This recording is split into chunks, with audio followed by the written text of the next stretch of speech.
કરું છું. આપણું ટ્રસ્ટ કે જે વર્ષોથી સેવાના કાર્યો કરી રહ્યું છે અને અવિરતપણે અત્યારે પણ તે કરી જ રહ્યું છે. જેમાં હાલના આ વ્યસ્ત સમયમાં લોકો પાસે લાઇબ્રેરીએ જવાનો સમય નથી. એવામાં લોકો સુધી જ્ઞાનની ગંગા નિરંતર વહેતી રહે. એવા એક જ માત્ર સુંદર હેતુથી શોધકની ટીમ કાર્યરત છે. હાલના ડિજિટલ યુગમાં ક્યાંક ને ક્યાંક આ ટેકનોલોજી લોકો ઉપર હાવી થતી જાય છે. કારણ કે અત્યારે લોકો પ્રશ્નો ગૂગલને પૂછે છે. જાગૃતિબેન, આપનું મ્યુટ કરજો જરાક. કારણ કે અત્યારના સમયમાં લોકો પ્રશ્નો ગુરુને પૂછવાને બદલે ગૂગલને પૂછતા હોય છે. એવામાં અમારી શોધક ટીમ આપના વાંચન રસને જીવંત રાખવા હંમેશા તત્પર રહે છે. જેમાં આપને મનગમતા પુસ્તકો વાંચવા આપના આંગણા સુધી પહોંચાડીએ છીએ. આ શોધક પરિવારનો સૌપ્રથમ વિચાર શ્રી અરવિંદભાઈ મણિયાર જનકલ્યાણ ટ્રસ્ટના આદરણીય ટ્રસ્ટી શ્રી હંસિકાબેન મણિયારને આવેલો અને તેમને વાચા આપી શ્રી હર્ષલભાઈ મણિયારે. તે બંનેને હું વંદન અને પ્રણામ કરું છું. તેમજ તેમનો ખરા હૃદયથી આભાર પણ વ્યક્ત કરું છું. આપણે સૌ જાણીએ છીએ તે મુજબ કોઈ પણ શુભ કાર્યની શરૂઆત આપણે પ્રાર્થના દ્વારા કરીએ છીએ. તો એ જ સુંદર પ્રણાલીને આજે પણ જાળવી રાખતા આજે પણ અત્રે આપણે પ્રાર્થનાથી શરૂઆત કરીશું. સૌ કોઈને વિનંતી છે મારી કે સૌ કોઈ મારી સાથે પ્રાર્થનામાં જોડાઈ શકે છે. અત્યારે આપ લોકો અનમ્યુટ કરી શકો છો. સહના ભવતુ સહનો ભુનક્તુ સહ વીર્યમ કરવાવહે તેજસ્વિનાવધીતમસ્તુ મા વિદ્વિષાવહે. ઓમ શાંતિ શાંતિ શાંતિ. આજના વક્તા ખુશાલી જોશી, આપનું અત્રે સ્વાગત છે. આપ વિશે પરિચય આપતા જણાવું તો હાલમાં રાજકોટની પ્રતિષ્ઠિત સ્કૂલ શ્રી જી.કે. ધોળકિયામાં તેઓ શિક્ષક તરીકે ફરજ બજાવી રહ્યા છે. વાંચન એ મારા તમામ પ્રશ્નોનું નિરાકરણ એ તેમનો જાત અનુભવ છે. અને પોતાની જાતને મોબાઈલથી દૂર રાખવા માટે શરૂ કરાયેલ પ્રક્રિયા હાલ તેમનું મનગમતું કાર્ય બની ગયેલ છે. આજનું આપણું પુસ્તક એ પુસ્તક છે કે જેનો ઘણા બધા લોકો ઘણા બધા સમયથી બેસબરીથી ઇંતજાર કરે છે. અને લોકો વાંચન માટે પણ ઘણા ઉત્સુક છે. કે સટોરી પુસ્તક મને મળી જાય વાંચન માટે. અને ડોક્ટર નિમિત ઓઝા કે જેમના તમામ પુસ્તકો રસપ્રદ છે અને સૌ કોઈને વાંચવા ગમે એવા છે. એવું નથી કે નિમિત્ત ઓઝાના પુસ્તકોમાં કોઈ એજ લિમિટ બાંધેલી છે. પણ તમામ વયમર્યાદાના લોકો એમના પુસ્તકો ખૂબ જ આતુરતાથી અને ખૂબ જ મજાથી વાંચે છે. તો એવું જ અત્યારનું લેટેસ્ટ પુસ્તક સટોરી એટલે કે ઉદાસીથી ઉદ્ધાર સુધીની કથા આપણા આજના વક્તાએ ચૂંટેલા સટોરી પુસ્તકમાંથી ઘણા અમૂલ્ય વાક્યો એ હું આપ સૌ સમક્ષ અત્રે રજૂ કરીશ. શું મૂલ્યવાન છે એ જાણવા માટે ક્યારેક ઘણું બધું વેડફી નાખવું પડે છે. સુંદરતા એ પ્રેમ પછીની ઘટના છે. જ્યારે કોઈ વ્યક્તિના વ્યક્તિત્વ સાથે જ તમને પ્રેમ થઈ જાય છે. ત્યારે એ સાધારણ લાગતી વ્યક્તિ પણ તમને ઘણી સુંદર લાગે છે. ક્યારેક આપણે એવા સમયે અન્યના પ્રેમમાં પડતા હોઈએ છીએ. જે સમયે હકીકતમાં આપણને પોતાની જાત સાથે પ્રેમમાં પડવાની જરૂર હોય છે. લિયો ટોલ્સ્ટોયનું પણ એક વાક્ય છે આ પુસ્તકમાં સુંદરતાથી કંડારેલું છે કે એક યુવાન પુરુષ માટે બુદ્ધિશાળી સ્ત્રીની કંપનીથી વધુ જરૂરી કંઈ જ નથી હોતું. તો હવે આ પુસ્તક વિશે વધુ હું ન જણાવતા આપણા ખુશાલી બેનને જ વિનંતી કરીશ કે આગળ સટોરી પુસ્તક ઉપર કન્ટિન્યુ કરે. હેલો એવરીવન, મારો અવાજ આવે છે? યસ. તો આજનું જે મારું પુસ્તક છે એનું નામ છે સટોરી. આ એ બુક છે અને આ એનો ઓવરવ્યુ છે. જેની ઉપર ભગવાન બુદ્ધનું એક સરસ મજાનું ચિત્ર બનાવેલું છે. પેલા તો આનું જે નામ છે ને એ જ મારા માટે બહુ ઇન્ટરેસ્ટિંગ હતું. કેમ કે વાંચ્યા પેલા અને કોઈ પણ મારા જેવા ઘણા એવું વિચારવું હશે કે સ્ટોરીનું સટોરી કરેલું છે. કે કોઈક થોડુંક ઇન્ટરેસ્ટિંગ બનાવવા માટે અને થોડો ક્લાસિક ટચ આપવા માટે લેખકે સ્ટોરીનું સટોરી કરેલું છે, but this is not the reality. Satori જે છે એ એક ઝેન વર્ડ છે, ઝેન ભાષાનો શબ્દ છે, કે જેનો અર્થ થાય છે કે અચાનક થતો આત્મબોધ, કે પરિસ્થિતિ આખી ચક્રવ્યૂહથી રચાયેલી હોય જીવનમાં અને કંઈક સમજાઈ જાય કે ખબર પડી જાય રસ્તો, અને જે આત્મબોધ આપણને થાય છે, in Zen language it is known as satori. Satori જે લેખકે લખેલી છે પુસ્તક, એ હકીકતે પોતાની દીકરી માટે લખેલી છે. નિમિત ઓઝા દ્વારા લખાયેલું આ પુસ્તક છે કે જે એમણે પોતાની દીકરી માટે લખેલી છે, જેની દીકરી હજી ટીન એજમાં પ્રવેશેલી જ છે. અને એટલા માટે લખેલી છે કે ક્યારેય પણ લાઈફમાં એની દીકરીને કાંઈ પણ ક્વેશ્ચન થાય તો એ આ બુકમાંથી રિવ્યુ લઈ શકે. હવે આ બુકનું આઉટર લેયર અને એમાં વધારે સમય મને નથી લાગતો દેવો, કેમ કે 11 થી 12 ની વચ્ચે મારે આને ન્યાય આપવાનો છે, અને હું શરૂ કરું છું. અને લેખકે આ પુસ્તકમાં જે આપેલી છે વાર્તા, તો એ પહેલા હું એક કાજલ ઓઝા વૈદનું એક વાક્ય અહીંયા ટાંકવાનું મને ગમશે.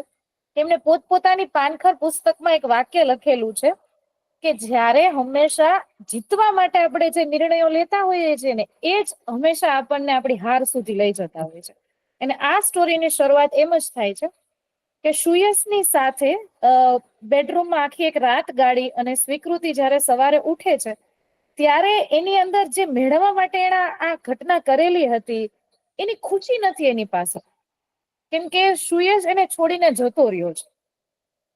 એટલે આ સમયે જે વ્યક્તિ છે કે જે આપણી નાયિકા છે સ્વીકૃતિ, સ્વીકૃતિ ખૂબ ગુસ્સામાં છે, કેમ કે એ પેલા કોઈ આદિત્યને પ્રેમ કરતી હતી અને આદિત્યથી એ છૂટી પડી ગઈ છે, અને બસ પોતાની પોતાના સેલ્ફ ઈગોને સેટિસ્ફાય કરવા માટે એ સુયશની સાથે અત્યારે આ ક્ષણ પર છે.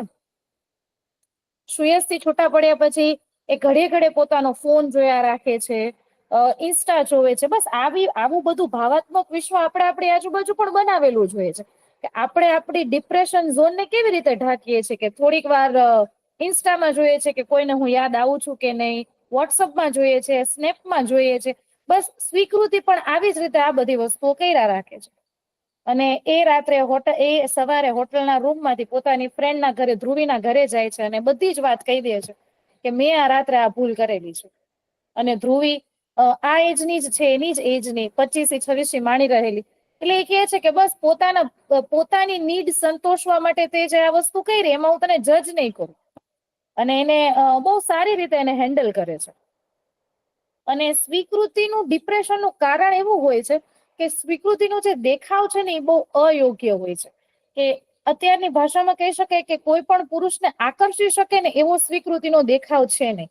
એટલે પોતે મેડિકલની સ્ટુડન્ટ હોવા છતાં, બહુ સારા પર્સન્ટેજથી મેડિકલની સ્ટુડન્ટ થઈ છે, તેમ છતાં પણ એને પોતાની જાત વહાલી લાગતી નથી. શું કામ? એને કેમ કે એણે પોતાની જાતને વાલું લાગવા માટેનું એક જ રીઝન બનાવેલું છે કે કોઈ છોકરાને હું સુંદર લાગવી છું.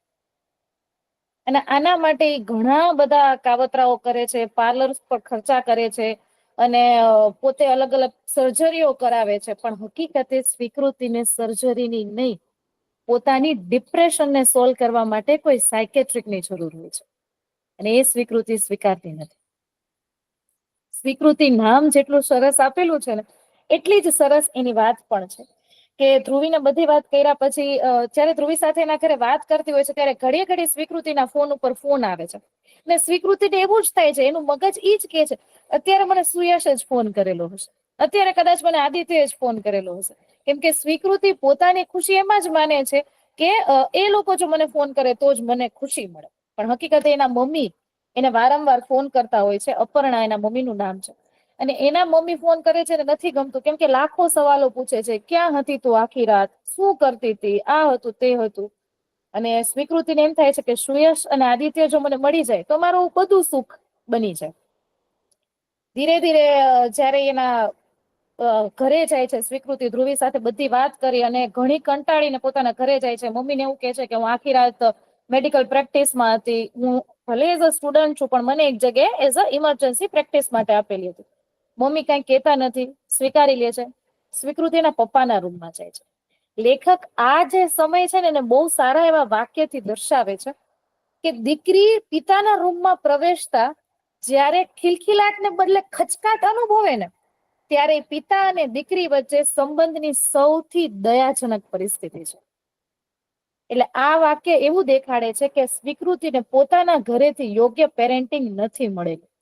પેરેન્ટ્સ જ્યારે પોતાના કામમાં વધારે ગૂંચવાયેલા રહે છે ને, જ્યારે બાળક પોતાનું કામ જાતે કરતો શીખી જાય ને પછી એ પોતાના કામમાં વધારે રહે, ત્યારે ઈ બાળક અને પેરેન્ટ્સની વચ્ચે એક ભાવાત્મક ગેપ સર્જાતો હોય છે. અને જે લેખક અહીંયા બહુ સારી રીતે દર્શાવે છે.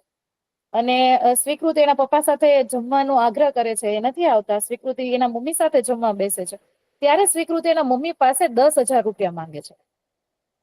સ્વીકૃતિના એના મમ્મી એનું કારણ પૂછે ત્યારે કહે છે કે તું બહુ પ્રશ્ન પૂછે છે, મને પ્રશ્ન ન પૂછ, કેમ કે આ એજમાં આપણને પ્રશ્ન પૂછે એ નથી ગમતું હોતું. એટલે સ્વીકૃતિ પાર્લર માટે 10,000 રૂપિયા માંગે છે. એના મમ્મી એને આપવા પણ તૈયાર થઈ જાય છે. ત્યારે એના મમ્મી એની દીકરીને રોકતા નથી, પણ એની દીકરીને એ વાત કહે છે કે હું તને એટલે જ ડોક્ટર બનાવવા માંગુ છું કે તને આર્થિક સ્વતંત્રતા મળે. અને અત્યારની દરેક માતાઓ આ જ ભૂલ કરતી હોય છે. આર્થિક સ્વતંત્રતા જ આપવા માંગે છે પોતાના સંતાનને.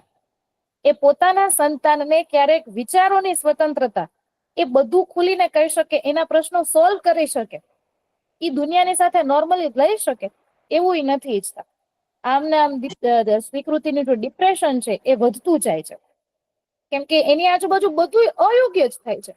આદિત્ય સાથેનું બ્રેકઅપ, સુયશ સાથેની એ રાત, પછીની ઘટના, એના મમ્મીના સવાલો, પપ્પાની લાગણી શૂન્યતા, એ બધું એને ખૂંચવા લાગે છે. અને એની આજુબાજુના દરેક વ્યક્તિ એને બહુ હોશિયાર, બહુ ખુશ લાગે છે, જ્યારે પોતાની જાતને બહુ દુખી સમજે છે.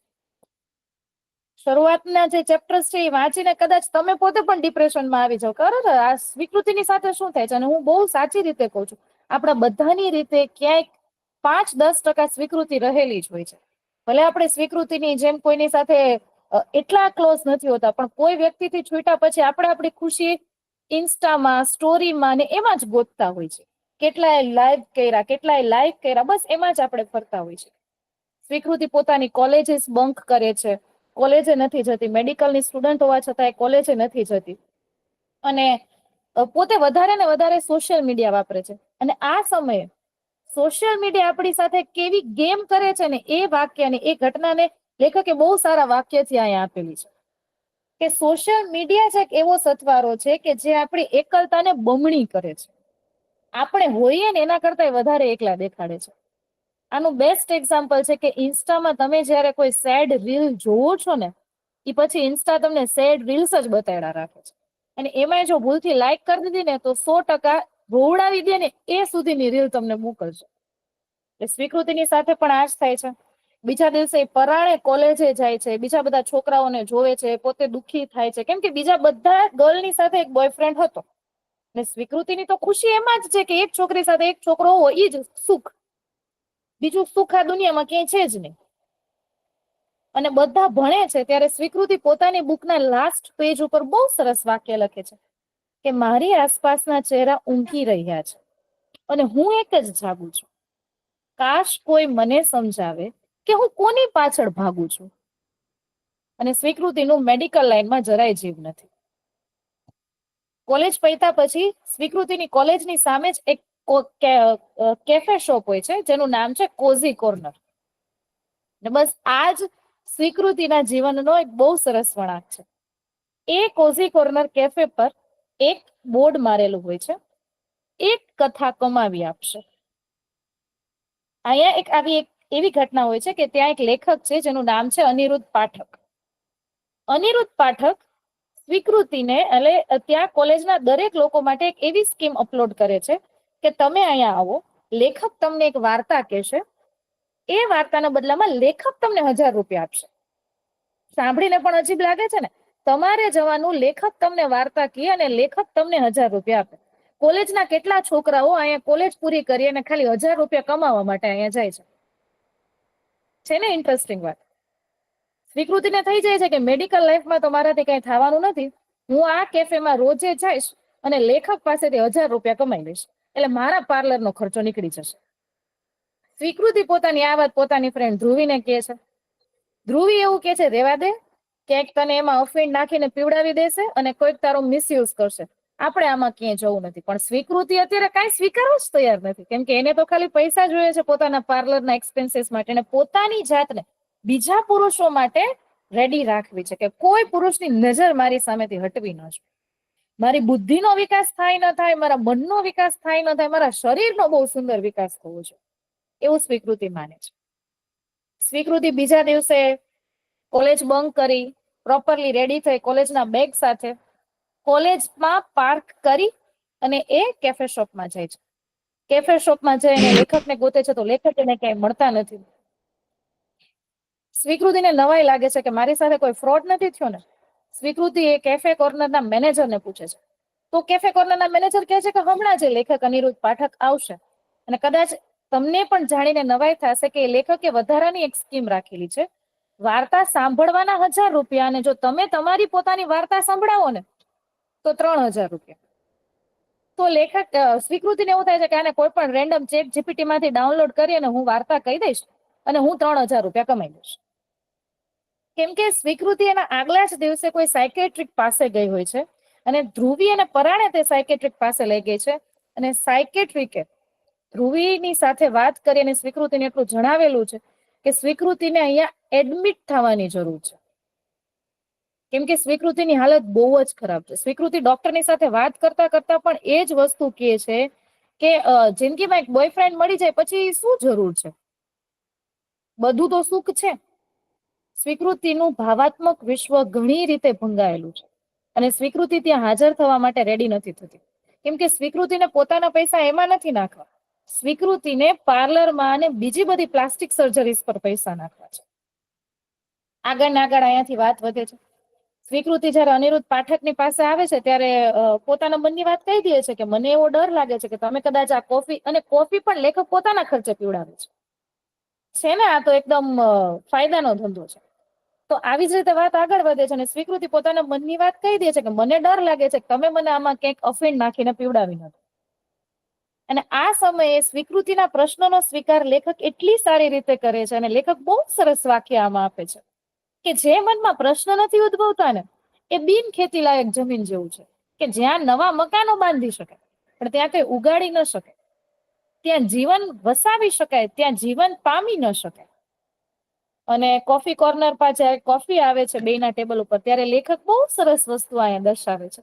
લેખક પોતાની આંખ બંધ કરી લે છે અને સ્વીકૃતિને કહે છે કે તું જ બેમાંથી કોઈ એક કપ સિલેક્ટ કર, કેમ કે ભરોસાની તો ખાસિયત છે જે ખુલ્લી આંખે થતો નથી અને બંધ આંખે તરત થઈ જાય છે.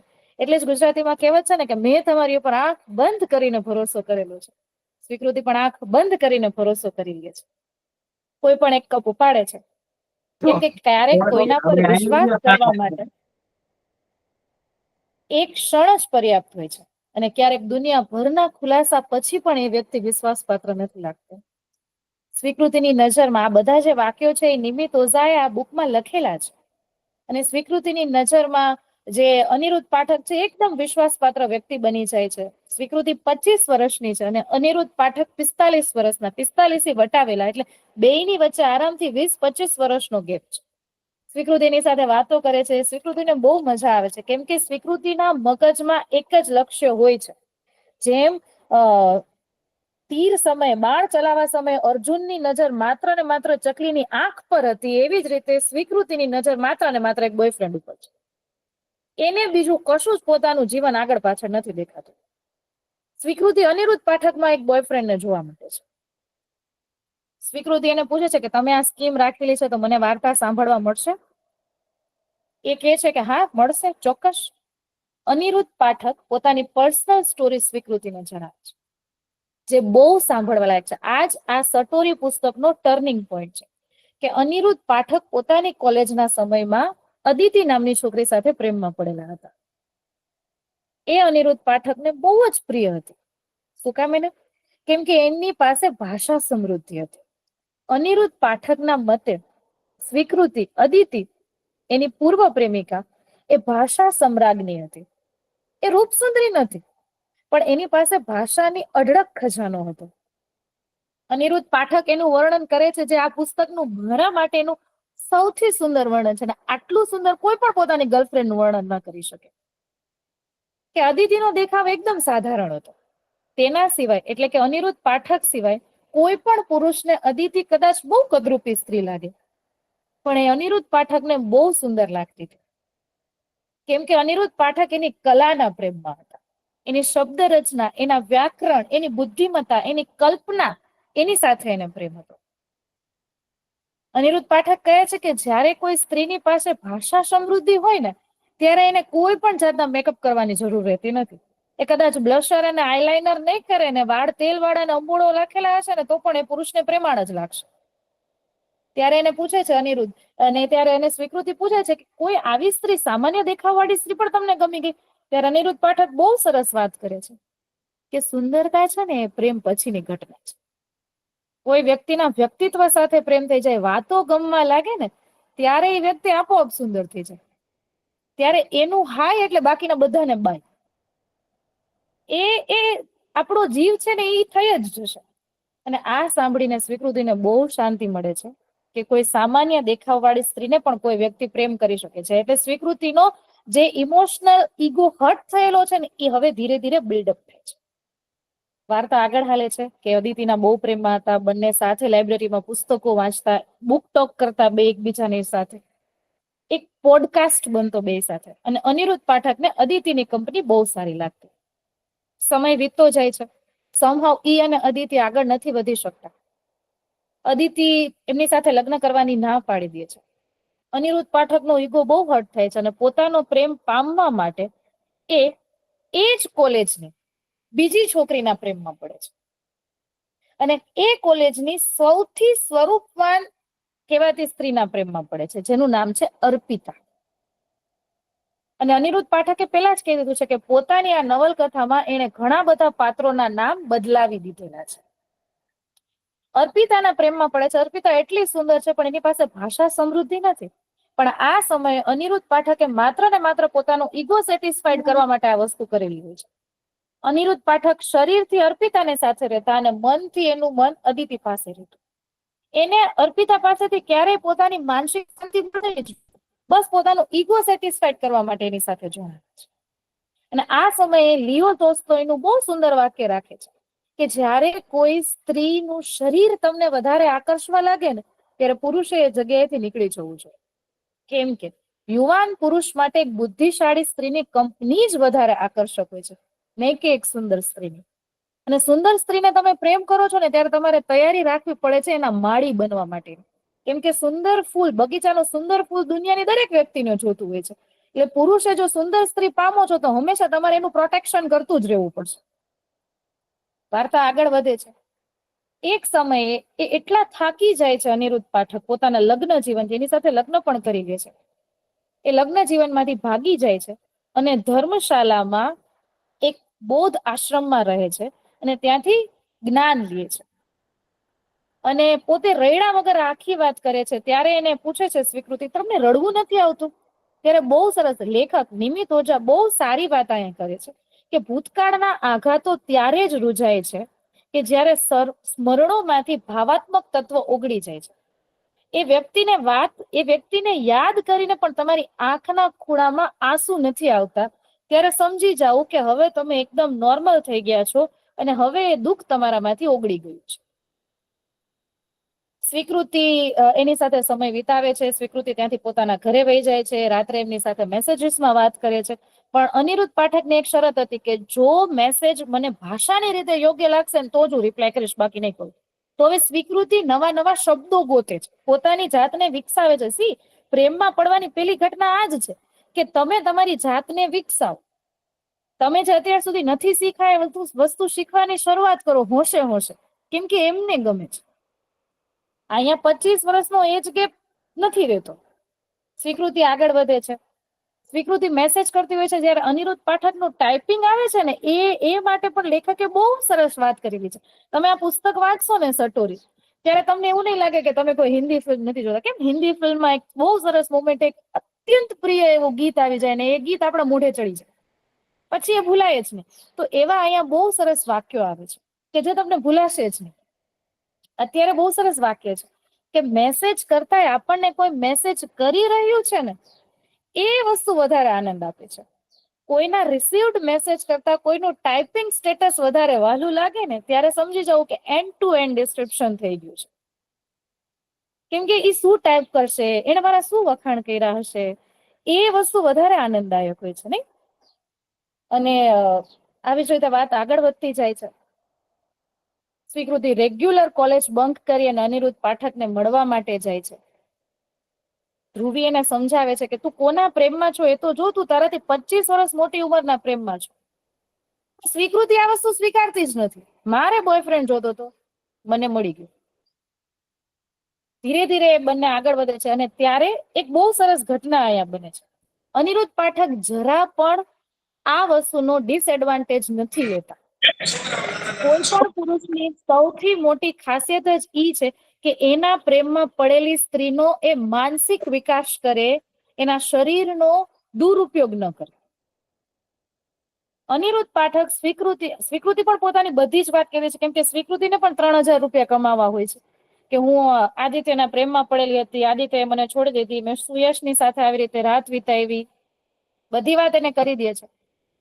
ત્યારે અનિરુદ્ધ પાઠક સ્વીકૃતિની પાસેથી એનો ફોન લઈ લે છે અને શું આપે છે તો કે અમુક ફૂલ સ્કેપ પેજીસ એને આપે છે કોફી કોર્નરના જ ડેસ્ક ઉપર, અને એમ કહે છે કે 1 કલાક મારી ઉપર ભરોસો મૂકજે, તારો ફોન લઈને ક્યાંય નહીં જાઉં, પણ આ 1 કલાક તને જેટલા પણ વિચાર આવે છે ને તારે લખવાના છે, અને તમને આવતા વિચારો તમે જયારે લખો ને ત્યારે જ એ વિચારની સમૃદ્ધિ વધારે કેળવાય છે.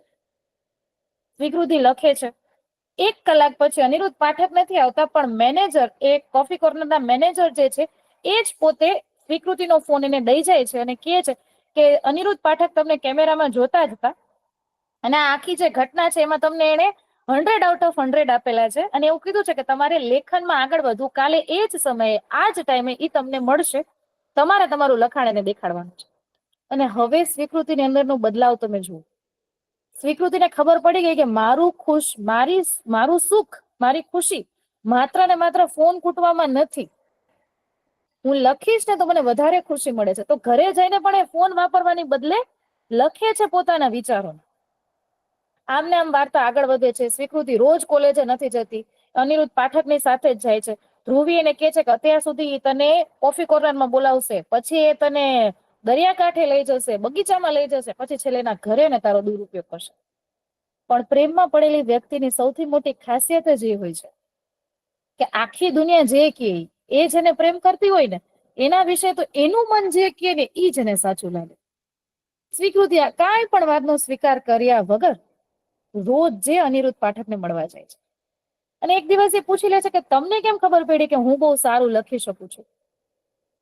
ત્યારે અનિરુદ્ધ પાઠક એને કહે છે, જયારે પહેલા દિવસે તું મને મળવા આવી ને ત્યારે તું તારું બેગ અહીંયા છોડીને જતી રહી હતી, અને ત્યારે મેં તારી બેગમાંથી એ બુક લઈ અને વાંચી કે જેમાં તે લખેલું છે કે મારી આજુબાજુના બધા લોકો ઊંઘી રહ્યા છે, હું કેમ મારી જાતને જગાડું. એ જે વાક્ય હતું એ અનિરુદ્ધ પાઠકે વાંચ્યું અને અનિરુદ્ધ પાઠકને ખબર પડી ગઈ કે આ વ્યક્તિને લખાણ જ ખુશી આપી શકશે. વાર્તા આગળ વધે છે, રોજે મળે છે, રોજે સ્વીકૃતિની અંદર કંઈક ને કંઈક બદલાવ આવે છે અને આ બદલાવ તેની માતા અપર્ણા પણ જોઈ શકે છે, પણ સમહાવ સ્વીકૃતિના પપ્પાને આ વસ્તુ દેખાતી નથી. પછીની જે ઘટના બને છે કે એક દિવસ કોફી કોર્નરના ટેબલ ઉપર બંને વાત કરતા હોય છે અને અનિરુદ્ધ પાઠકને ઉલટીઓ થવા લાગે છે. એની તબિયત બહુ ખરાબ થઈ જાય છે અને અનિરુદ્ધ પાઠકે એ મીટિંગ છોડીને ત્યારે ને ત્યારે જતું રહેવું પડે છે. ઘણા સમય સુધી રાહ જોયા પછી પણ એને કોઈ રિપ્લાય નથી આવતો સ્વીકૃતિને કે એમને શું થયું હશે, એની હેલ્થ બરાબર હશે કે નહીં. એ ઘણી ચિંતા કરે છે, પણ પેલા જેવી સ્વીકૃતિ નથી કે જે અનિરુદ્ધ પાઠકને મારામાં ઇન્ટરેસ્ટ નહીં હોય, ડિપ્રેશનમાં આવી જાય. સ્વીકૃતિ પોતાના બધા જ વિચારોને લખવાનું શરૂ કરી દે છે. એક સમય પછી એમને ફોન કરે છે અને એને ખબર પડી જાય છે કે ઈ નોર્મલ છે ને કાલે પાછા મળશે. બીજા દિવસે મળે છે ત્યારે અનિરુદ્ધ પાઠક પોતાની નવલકથા, જે પોતાની એને બાયોપિક લખેલી છે, આત્મકથા, એ સ્વીકૃતિને આપે છે અને કહે છે કે મેં તારું જ નામ સ્વીકૃતિ રાખેલું છે, બાકી બધા કેરેક્ટરના નામ બદલાવી દીધા છે, તારે આને આગળ વધારવાની છે અને તારે મને એવું કહેવાનું છે કે આમાં મેં ક્યાંય ભૂલ નથી કરી. ત્યારે સ્વીકૃતિ કહે છે કે તમે છે ને બહુ નબળા વ્યક્તિના હાથમાં બહુ ઊંચી વસ્તુ આપો છો, મારું એટલું લેવલ નથી. ત્યારે અનિરુદ્ધ પાઠક કહે છે કે તારું લેવલ શું છે ને એ મેં એ જ દિવસે જાણી લીધું હતું જયારે તું આ કોફી શોપમાં આવી. કેમ કે હીરાની પરત ઝવેરીને બહુ જલ્દી થઈ જતી હોય છે. સ્વીકૃતિ આગળ વધે છે, પણ અચાનક જ એવું બને છે કે સ્વીકૃતિની કોલેજમાં ખબર પડી જાય છે કે બેન બંક કરે છે, જે ખોટું બોલીને બંક કરે છે. અને કોલેજ તો જાલિમ છે, કોઈ દિવસ કોઈથી થતી નથી. અને સ્વીકૃતિને કોલેજમાંથી કાઢવાની સજા મળી જાય છે. સ્વીકૃતિના મમ્મી બહુ ગુસ્સામાં હોય છે, એના પપ્પા બહુ ગુસ્સામાં હોય છે. બસ આ જે છે ને આ ઘટના એ પેરેન્ટિંગની બહુ ખરાબ ઘટના છે કે તમારું બાળક બંક કરે છે ને ત્યારે તમે એ જ વિચારો છો કે કોઈ ઓપોઝિટ જેન્ડર સાથે છે અને બહુ ખરાબ રીતે એની સાથે રહે છે. એ આ વસ્તુ શું કામ કરે છે એ વસ્તુ તમે નથી સ્વીકારતા. અને બંને એની ઉપર તાળું કે છે કે અમે આના માટે તને મોટી કરેલી છે. સ્વીકૃતિના પપ્પા તો ત્યાં સુધી કહી દે છે કે સ્વીકૃતિ એક એબનોર્મલ ચાઇલ્ડ છે, કે એને પોતે શું સારું છે શું ખરાબ છે એ ખબર જ નથી, અને સ્વીકૃતિ યોગ્ય બાળક જ નથી. ત્યાં સુધીની વાત સ્વીકૃતિને કહી દીધી. પણ સ્વીકૃતિ હવે મગજથી, બુદ્ધિથી અને મનથી એટલી સમૃદ્ધ છે કે આ વસ્તુ એને ડિસ્ટર્બ નથી કરતી. સ્વીકૃતિ કાંઈ કીધા વગર શાંતિથી પોતાની વસ્તુ લખવાની છે એ લખ્યા જ રાખે છે. એ આગળ વધે છે. બીજા દિવસે અનિરુદ્ધ પાઠક એને મળતા નથી. સ્વીકૃતિ બહુ ડિપ્રેસ થઈ જાય છે.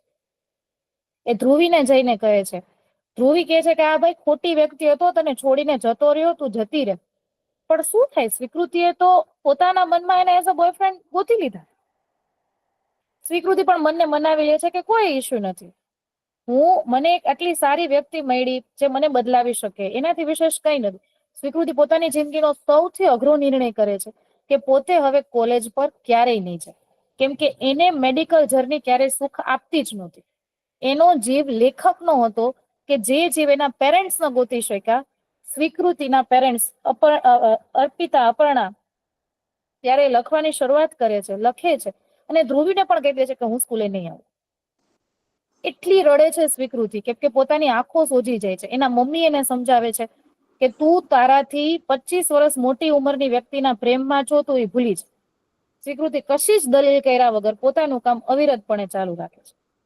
અને એટ ધી સેમ મોમેન્ટ સ્વીકૃતિને અનિરુદ્ધ પાઠકે આપેલી નવલકથા યાદ આવે છે, આત્મકથા.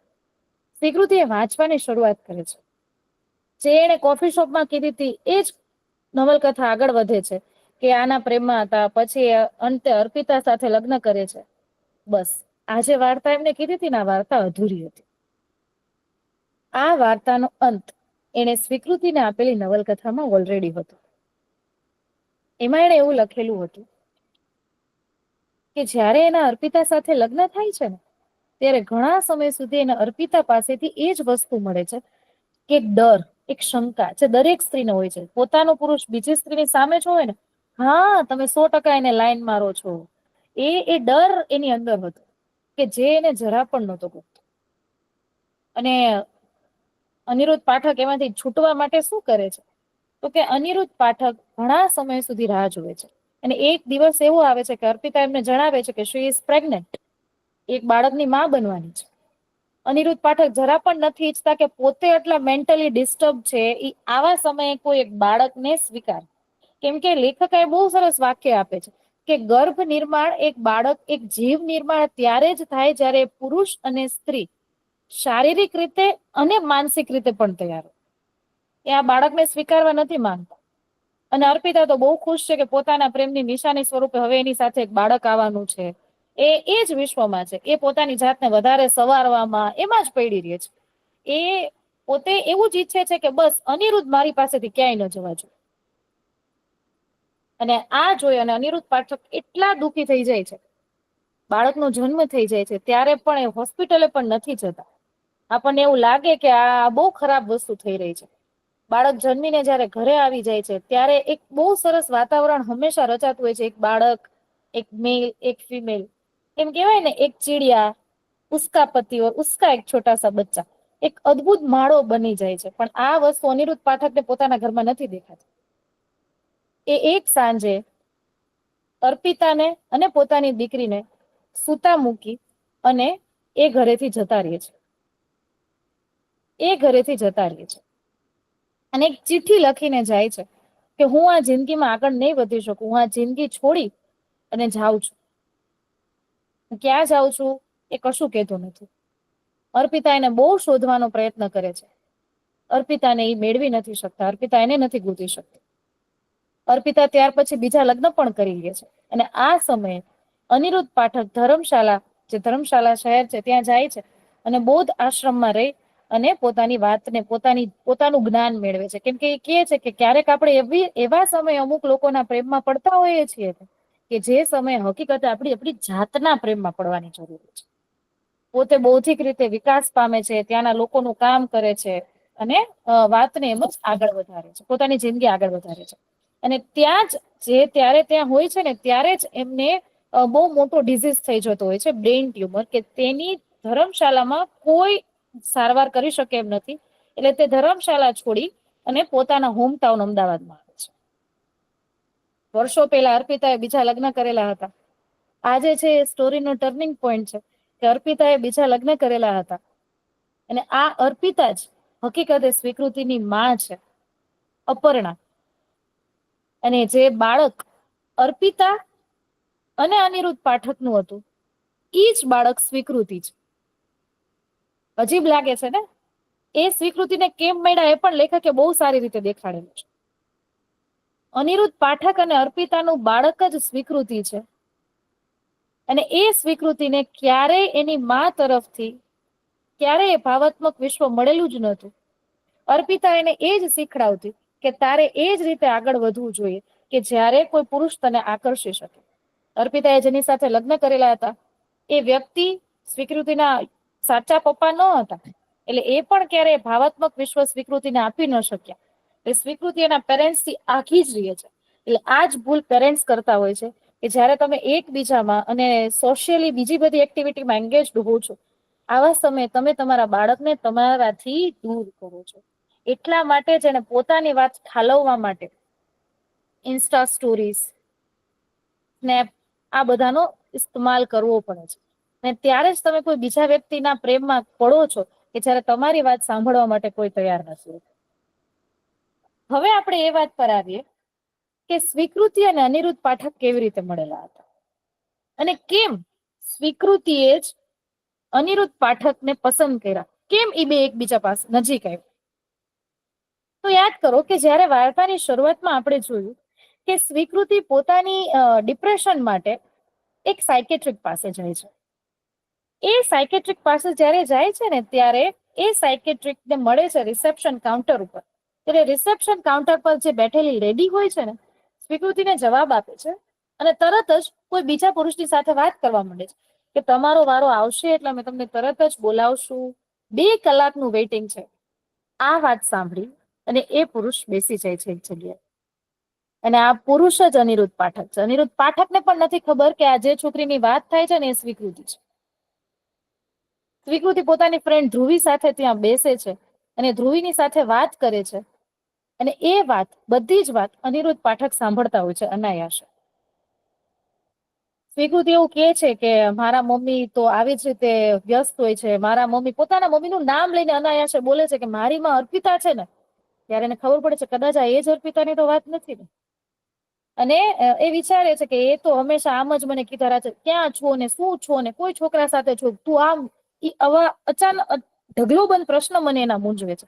મારા પપ્પાના વોટ્સઅપનું સ્ટેટસ છે ઓલવેઝ અવેલેબલ. વોટ્સઅપમાં જે આપણે સ્ટેટસ રાખતા હોય છે કે એટ વર્ક ને એટ સ્કૂલ, એવું એનું સ્ટેટસ છે એના પપ્પાનું ઓલવેઝ અવેલેબલ. એવું કે છે કે મારા પપ્પા ક્યારેક ઓલવેઝ અવેલેબલ સ્ટેટસ મારા માટે યુઝ કરે. ત્યારે અનિરુદ્ધ પાઠકને થાય છે કે આ સ્વીકૃતિ જ નથી ને. પોતાનો ટર્ન આવે છે ત્યારે એ ડોક્ટર પ્રમોદ પટેલ પાસે જાય છે. એની પેલા સ્વીકૃતિ એને મળી ગઈ હોય છે. કોઈ ડોક્ટર ક્યારેય પણ કોઈ પેશન્ટની ઇન્ફોર્મેશન રિવીલ નથી કરતા, પણ એ ઘણા કહેવાથી અનિરુદ્ધ પાઠકને સ્વીકૃતિની બધી જ ઇન્ફોર્મેશન આપે છે. ત્યારે અનિરુદ્ધ પાઠકને ખાતરી થાય છે કે પોતાએ જ તરછોડાયેલી દીકરી જ છે સ્વીકૃતિ.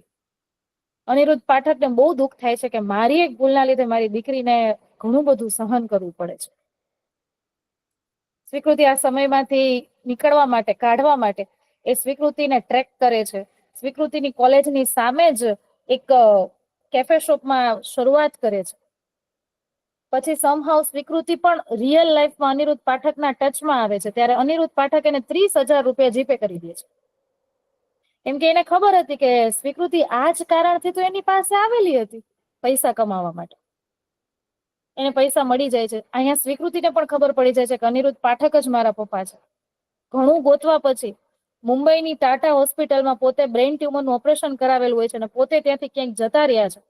ક્યાં ગયા છે એ સ્વીકૃતિને ખબર નથી. સ્વીકૃતિ પોતાની સાથે ધ્રુવીને રેડી કરે છે, ચાલ આપણે બંને પણ જઈએ ધર્મશાળા અને એને ગોતીએ. બંને ધર્મશાળા જાય છે. ધર્મશાળામાંથી પણ કોઈ અતોપતો મળતો નથી. એ પોતાની માને પૂછે છે ત્યારે એમ કે છે કે હા, હું જ તારી માં છું અને તું જ અનિરુદ્ધ પાઠકની દીકરી છું. એણે તને સ્વીકારીને એટલે મેં તારો સ્વીકાર કરી લીધો અને તારું નામ આપ્યું સ્વીકૃતિ, સ્વએ સ્વીકારેલી. પણ આટલું થયા પછી પણ સ્વીકૃતિનું ભાવાત્મક વિશ્વ અનિરુદ્ધ પાઠકની સાથે રહીને એટલું સમૃદ્ધ થઈ ગયું છે કે એ અંદરથી તૂટી નથી જતી. એ અનિરુદ્ધ પાઠકની અધૂરી રહેલી નવલકથા પાછી શરૂ કરે છે, આત્મકથા. અને આ આત્મકથાને નામ આપે છે સટોરી. અને આ એ જ સટોરી જેની ઉપર આપણે આજે ચર્ચા કરી છે ને અદ્ભુત પુસ્તક. અને આની ઉપર લખાયેલું વાક્ય ઉદાસીથી ઉદ્ધાર સુધીની કથા હકીકતે સાર્થક છે. મારો જાત અનુભવ અહીંયા કહી અને આ વાતને પૂરી કરીશ. મેં બહુ સ્પીડમાં આ વસ્તુ ચલાવેલી છે કેમ કે આ વસ્તુના ઘણા બધા એવા વાક્યો છે અને ઘણી બધી વાત છે કે જો ન આવે તો મને સેટિસ્ફેક્શન ન થાત. હું ઘણી તૂટેલી વ્યક્તિ હતી. હું પણ સ્વીકૃતિ જેટલી તો ડિપ્રેશનમાં નહોતી, પણ મારી જાતને ક્યાંક ખુશ રાખવા માટે ઘણા બધા પ્રયત્નો કરતી હતી. રડી પણ લેતી ઘણાની સામે. અને એ સમયે મારી જોબ કરું છું ત્યાંથી એમની પાસે આ બુક હતી અને એમણે મને આ બુક આપેલી એ મેડમે. અને આ બુક વાંચી અને આજે તમારી સામે જે હસતી ખુશાલી છે ને, પોતાના ઇન્સ્ટા પેજ ખુશી કી કલાકારીમાં આખો વિડીયો મેં આના રિવ્યુનો અપલોડ કરેલો છે, એ હતી નહીં 2 મહિના પહેલા. પણ it is all because of this book. આનાથી જ હું આટલી બોલ્ડ થઈ છું. અને મારી સાથે આવું થયું હતું પછી આ બુક વાંચવાનો મને પ્રેરણા મળી. એ પણ આટલી પ્રામાણિકતાથી હું આજથી 2 મહિના પહેલા સ્વીકારી ન શકત જે અત્યારે હું સ્વીકારું છું તમારી સામે જે હતું એ. પણ આ બુક વાંચ્યા પછી મને બહુ ખુશી મળેલી છે અને મેં મારી અંદર બહુ મોટો બદલાવ સ્વીકારેલો છે અને એક સુખદ બદલાવ મેં સ્વીકારેલો છે. એટલે જ હું અહીંયા જોડાયેલા દરેક વ્યક્તિને એવું સજેસ્ટ કરીશ કે દરેક વ્યક્તિએ તો આ પુસ્તક વાંચવી જ જોઈએ. જો તમે યોગ્ય પેરેન્ટિંગને ઈચ્છો છો કે પેરેન્ટિંગ જો અર્પિતાએ વ્યવસ્થિત કરેલું હોત, અર્પિતાનું જ નામ અપર્ણા હતું, જેમ કીધું ને કે મેં આમાં ઘણા લોકોના નામ બદલાવી નાખેલા છે, જે સાચું નામ અપર્ણા, અદિતિની મમ્મીનું નામ અપર્ણા હતું, જે અનિરુદ્ધ પાઠકે એમાં અર્પિતા પોતાની નવલકથામાં દેખાડેલું હતું, આત્મકથામાં. જો અપર્ણાએ પોતાના પેરેન્ટિંગ ઉપર ધ્યાન આપેલું હોત તો સ્વીકૃતિની આ કન્ડિશન જ ન હોત. ક્યારેક પોતાના બાળકોને છૂટ પણ આપવી જોઈએ. ક્યારેક આમાં લેખક બહુ સરસ વાત કરે છે કે જમાના ઉપર ભરોસો નથી, કાંઈ વાંધો નહીં, પણ તમારા સંસ્કાર ઉપર તો ભરોસો રાખો કે એ સંસ્કાર બાળકને ક્યાંય નહીં જવાય.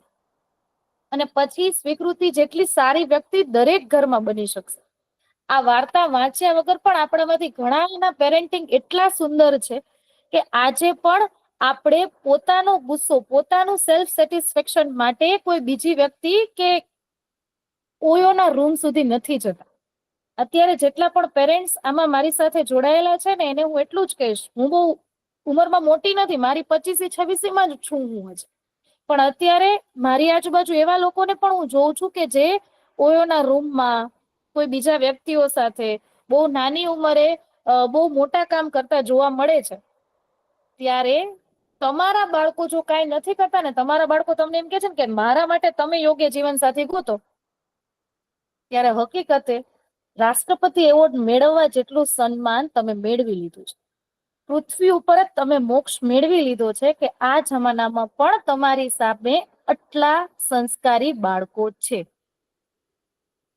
તો હું અહીંયા મારી વાત પૂરી કરું છું અને હવે નમ્રતાબેનને રિક્વેસ્ટ કરીશ કે કોઈ જો કંઈક બાકી રહી ગયો તો મને કહે કે હું એ પૂરું કરું.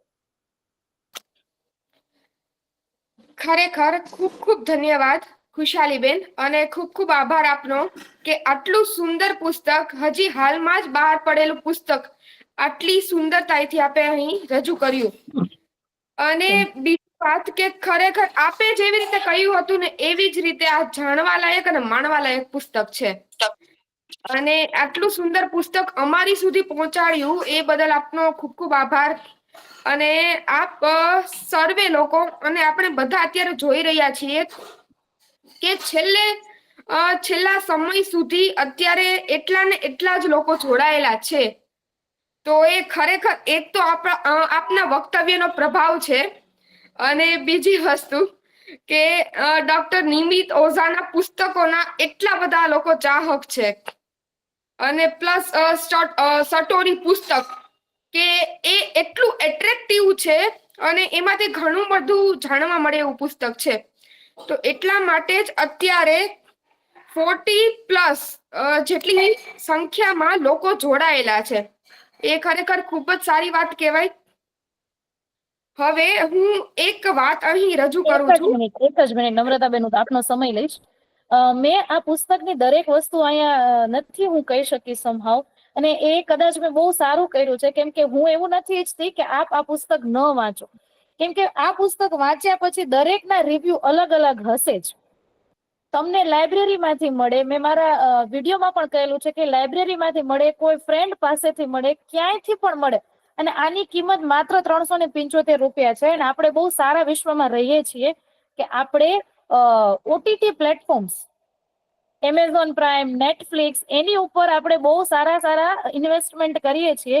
એની જગ્યાએ માત્ર 375 રૂપિયાનું યોગ્ય ડિસ્કાઉન્ટ સાથે કદાચ તમને 350 મળી જશે આ પુસ્તક. એ પુસ્તક લઈને વાંચજો. અને હું કહું છું કે તમે કદાચ દુનિયા કરતા એક વેબ સિરીઝ ઓછી જોયેલી હશે ને તો ચાલશે, પણ આવું યોગ્ય પુસ્તક નહીં વાંચેલું હોય તો એનો રંજ તમને 100% રહી જશે. હવે તમે આગળ કહી શકો છો. અને આમ કેવા જાવ ને તો આપે આખું પુસ્તક જ આવરી લીધું છે અત્યારે. કે મારા જેવા ઘણા બધા વાંચક મિત્રોને એવું થશે કે આ પુસ્તક અવશ્ય વાંચવું જ જોઈએ, પણ આપના વક્તવ્યમાં સંપૂર્ણ પુસ્તક જ આવી ગયું છે. અને આપે ખૂબ સુંદર વાર્તાથી શરૂઆત કરી અને અંતિમ સમય સુધી આખું વાર્તાની જેમ જ આખું એને ઢાળી લીધું.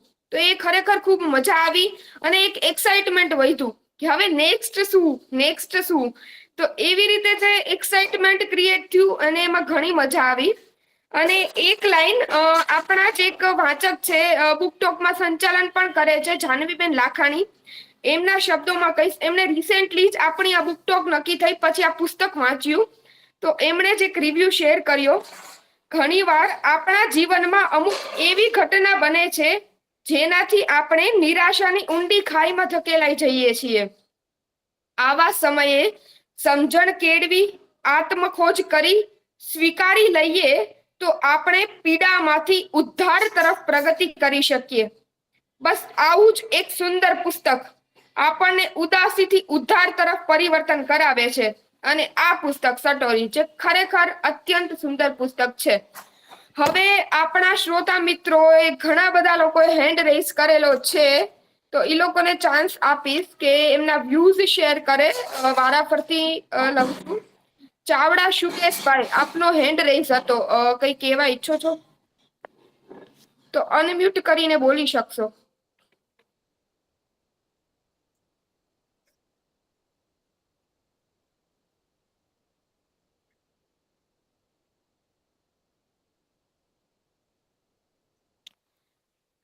આપણા રજનીકાંત મકવાણા સર અમદાવાદથી, એમનો પણ હેન્ડ રેઇઝ છે. તો જી સર, અનમ્યુટ કરો અને આપ પણ બોલો, વ્યૂઝ શેર કરો. અત્રે ડોક્ટર નિમિત્ત ઓઝાના ઘણા બધા પુસ્તકો મેં અત્યાર સુધી વાંચ્યા છે. એમાંથી આમ તો એમના દરેક પુસ્તકોમાં કંઈક ને કંઈક નવીનતા હોય, વિભિન્નતા હોય, કંઈક ને કંઈક શ્રેષ્ઠતા એ આપવા માટેનો પ્રયત્ન કરતા હોય છે. રિસન્ટ એમનું જે પુસ્તક વાંચ્યું એ અહમ બ્રહ્માસ્મિ વાંચ્યું હતું. એટલે બહુ લાંબુ નહીં કરું, શોર્ટમાં કહું તો જ્યારે નિમિત્ત ઓઝા સાહેબના જ્યારે પુસ્તકો વાંચીએ ને ત્યારે અમારી કોલેજમાં એક શિક્ષિકા હતા.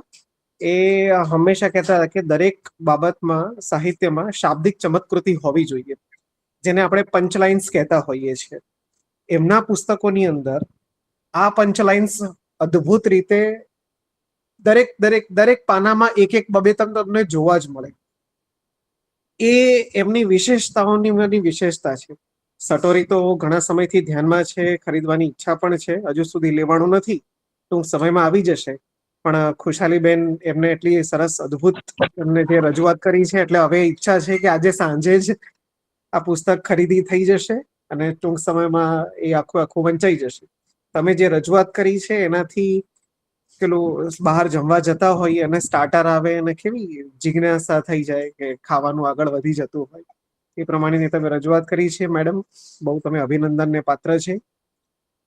અહમ બ્રહ્માસ્મિમાંથી એક ખાલી વસ્તુ કહેવા માંગુ છું કે એનાથી આપણને ખબર પડે, જેમ બેને 2-3 પંચલાઇન્સ તો બેને કીધી જ છે એમ. અહમ બ્રહ્માસ્મિમાં એવું લખેલું છે કે દરેક કળીને ખીલવા માટેનો પોતાનો સમય હોય છે.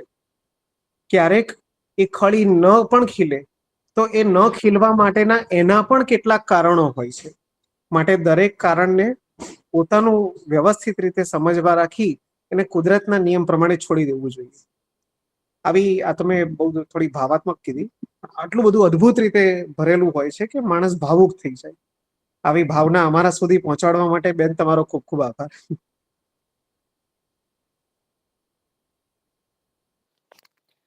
ખૂબ ખૂબ ધન્યવાદ રજનીકાંત સર. હવે નિરીશાબેન લાલાણી, આપનો વચ્ચે હેન્ડ રેઝ થયેલો હતો. Yes sir, thank you very much. પહેલા તો આપને જે આ બધું અરેન્જ કર્યું એના માટે પણ, અને ખુશાલીનું આટલું સરસ જે છે મને શોર્ટમાં કેટલા દિવસથી જો કે મને ઈચ્છા હતી આ બુક વાંચવા માટે સટોરી, પણ ખુશાલીએ મને એવું કહ્યું હતું, અમે બંને સાથે જ જોબ કરીએ છીએ, કે તમે થોડાક વખત હવે આટલા ખમ્યા તો થોડાક હજી ખમી જાઓ સન્ડે સુધી. તમને કેમ કે અમારા જેવા થોડા બિઝી શેડ્યુલમાં અમે જોઈન્ટ ફેમિલીમાં રહેતા હોય તો ઘણી વસ્તુ વચાય, અને અડધું ફડધું અમને ખુશાલીબેન જે છે એ ઘણી વસ્તુ અમને સમજાવી દેતી હોય. તો આજે મને ખરેખર જે ઈચ્છા હતી કેટલા દિવસથી સટોરી વાંચવા માટેની, તો એ આજે સન્ડેના મેં ખાસ ટાઈમ કાઢીને ખુશાલીને સાંભળી. એના પછી થેન્ક યુ વેરી મચ ખુશાલી, એટલા સરસ વાક્યમાં અને શોર્ટમાં બધી જ વસ્તુ આવરી લેવા માટે થઈને. And really she is by nature also very nice, અને એને બુક વાંચવાનો શોખ છે. તો એને લગભગ અમારા આખા સ્ટાફમાં ધીરે ધીરે બધાને એ શોખીન બનાવી દીધા છે. કેમ કે થોડુંક વાક્ય કોઈ પણ બુકનું છે ને થોડુંક એ અમને કહી દે, એટલે આપણે એમ ના કહીએ કે થોડુંક ટપકું મૂકી દે, અને પછી અમને લોકોને જિજ્ઞાસા થાય કે આ જો આટલું છે, હવે આગળની સ્ટોરી, તો એ કે હવે તમે આગળની સ્ટોરી બુક વાંચીને કરી લો. એટલે આ એક અમને હેબિટ અમારામાં પણ ક્રિએટ કરનાર ખુશાલી છે. So once again thank you Khushali for everything. Okay, અમે બંને, હું અને ખુશાલીબેન આ માધ્યમ થ્રુ ફરી એક વખત કનેક્ટ થયા. પણ આમ અમે લોકો સાથે એક એક્ઝામની પ્રિપેરેશન વખતે ક્લાસીસમાં સાથે હતા, અને ત્યારે બે એકબીજાના કોન્ટેક્ટ લિસ્ટમાં હતા, પણ આ શોધકના માધ્યમ દ્વારા ફરીથી રીકનેક્ટ થયા, અને એના થ્રુ આટલું સુંદર વક્તવ્ય સાંભળવા મળ્યું. અને પ્લસ સટોરી પુસ્તક, કે અમારી શોધક પુસ્તક સેવામાં 6500 જેટલા રીડર્સ છે, અને ડેઈલી જોવા જઈએ ને તો ઓછામાં ઓછા 5 રીડર્સની આ જ ઇન્ક્વાયરી હોય, સટોરી પુસ્તક જોઈએ છે. હવે 1000 પુસ્તકો પરચેસ કરી લઈએ તો બાકીના લોકો માટે તો વધે જ નહીં પુસ્તક પરચેસ કરવાનું. તો એટલા માટે અમે લોકોએ અમારી પાસે મેક્સિમમ કોપીઝ વસાવેલી છે, અને છતાં પણ બધા રીડર્સની inquiry at the time fulfil ન કરી શકાય. તો એટલા માટે આ સટોરીનું જ્યારે પ્રસ્તાવ આવ્યો એમની પાસેથી, ત્યારે તરત જ સ્વીકારી લીધો કે અન્ય કોઈ પુસ્તક ના લેતા પેલા સટોરીથી શરૂ કરીએ આપણે બુકટોકની. અને આજે ખરેખર ઘણી સારી એવી માત્રામાં આટલા સન્ડેના બિઝી સ્કેડ્યુલ વચ્ચે પણ ઘણી સારી માત્રામાં લોકો જોડાયેલા છે આપણા બધા સુધી. અને રવિવારનો દિવસ એટલે કહી શકાય કે વ્યસ્તતાનો દિવસ, કે બધાએ ગૃહિણીઓએ કંઈક ને કંઈક વિચારેલું હોય કે આજે આ કામ પૂરા કરીશું, પણ છતાંય પોતે ઘણા બધા આમાં લેડીઝ જોવા મળે છે કે કિચનમાં છે, અને છતાં પણ પોતે જોડાયેલા છે, અને એ વક્તવ્યનો જ પ્રભાવ હોઈ શકે. અને ખરેખર થેન્ક યુ. મજા. જેટલા પણ આમાં જોઈન્ટ થયા, મારા ઘણા બધા આમાં રિલેટિવ્સ, આંટી અને બધાનો થેન્ક યુ સો મચ કે આટલા બિઝી શેડ્યુલ માંથી પણ તમે એન્ડ સુધી કામ કરતા કરતા પણ ત્યાં બીજા બધા વાંચકોનો, બીજા બધા લિસનર્સનો પણ બહુ આભાર. મારા વક્તવ્ય કરતા પણ આ નિમિત ઓઝાની વાત જ અલગ છે, અને એમાં સટોરી તો સટોરી જ છે. અને ડોક્ટર નિમિત સરના પુસ્તકો એવા હોય છે કે આપણને જરાય કંટાળો ન આવે એમ. કે વાર્તા તરફ દોરી જાય છે. એટલે વાર્તા વાંચવી આપણને નાનપણથી ગમતી હોય છે અને વાર્તામાં આખું કંડારેલા હોય તો ઈ વાક્ય ઘણા આપણે જાણી શકીએ છીએ.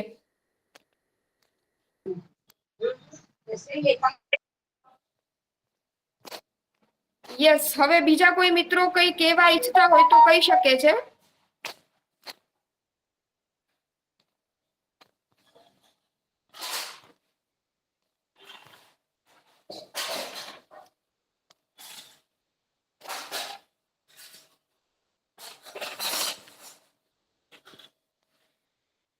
ચોક્કસ. તો ખરેખર ખૂબ મજા આવી. હવે વધુ સમય ન લેતા આપણે આજની બુક ટોક પૂર્ણ કરીશું અને ફરી એક વખત ખુશાલીબેન આપનો ખરા હૃદયપૂર્વક આભાર. સમગ્ર શોધક પરિવાર વતી તેમજ અમારા ટ્રસ્ટી હંસિકાબેન વતી અને હર્ષલ સર વતી આપનો ખરા હૃદયપૂર્વક આભાર. અને ખરેખર ખૂબ જ મજા આવી. અત્યારે પણ લોકો હવે પણ કનેક્ટ થાય છે, જોડાય છે, આપણે અહીં જોઈ શકીએ છીએ.